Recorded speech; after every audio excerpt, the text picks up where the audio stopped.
A key Senate panel is holding a hearing today on rail safety. That's right. CEO of Norfolk Southern testified about that train derailment in Ohio. Lana spent time on the scene there speaking to residents. Now, he offered some support for parts of a bipartisan Senate bill to put tougher safety regulations on railroads. Multiple lawmakers have pushed for rail regulations following that derailment in East Palestine last month.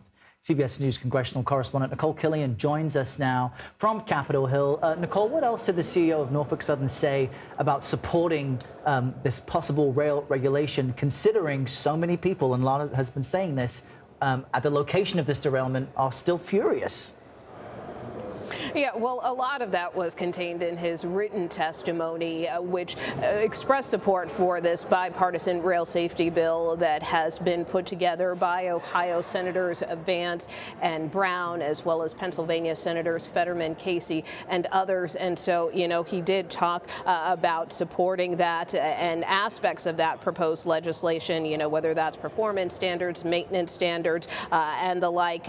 He also said that he supports increasing fines and penalties for those who are found tampering with railroad facilities and equipment, which again is part of this legislation. But there are some areas in which he felt that Congress could go further. Now, that being said, you also had Ohio Senator J.D. Vance, who testified before the CEO, who said that some of these rail companies want to have it both ways. They want rail safety and they want government involvement, but in then other matters they don't. So he had a little bit of criticism for Norfolk Southern CEO, but really a lot of the testimony focused on Norfolk Southern's safety record. And we also heard very emotional testimony from a resident of East Palestine who talked about how the community really feels like it's not necessarily getting enough information and that people are really conflicted about whether or not they should stay in this town, which they feel was destroyed overnight by this accident. Yeah, we're hearing a lot of that anger, and also anger from people not just in East Palestine specifically, but in neighboring towns.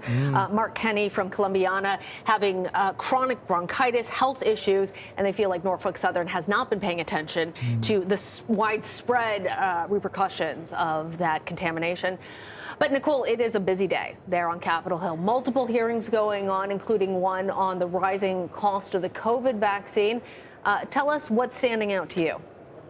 Yeah, that's right. Well, in terms of that hearing on the vaccine, that is with the CEO of Moderna, and that is the Senate Health Committee that has been meeting with the CEO today to question him about why the company is going to be hiking prices, quadrupling prices for a COVID vaccine, somewhere in the neighborhood of $130 just to get the shot. And what the CEO explained is that a lot of this has to do with the scale back in demand. Of course, the government has been offering a lot of these vaccines. People have been able to get them free of charge. But of course, now that they will be moving more so into the commercial market, they therefore won't have as much demand. And so that's why they're raising prices. But it did spark quite a bit of back and forth between Bernie Sanders and Moderna's CEO. And of course, we have a number of cabinet officials up here on Capitol Hill today, including Treasury Secretary Janet Yellen, Secretary of State Antony Blinken, and Health and Human Services Secretary Javier Becerra. Most of them testifying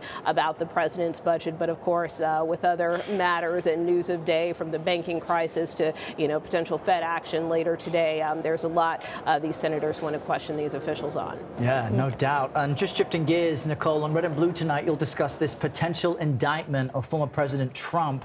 We know Republican lawmakers, some have spoken out, some have spoken in support. You've got the next election hanging in the balance, but how are they responding politically to this potential indictment?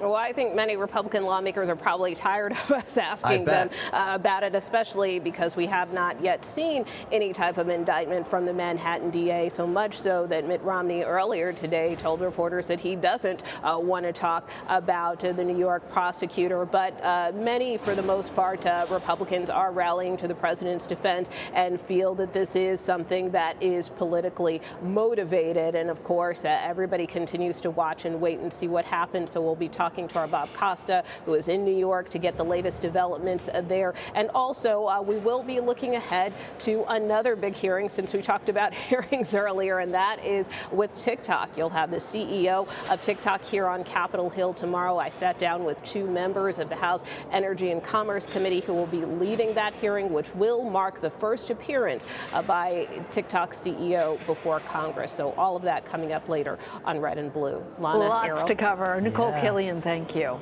Thank you, Nikole. You bet. You can stream Red and Blue tonight at 5 p.m. Eastern right here on CBS News.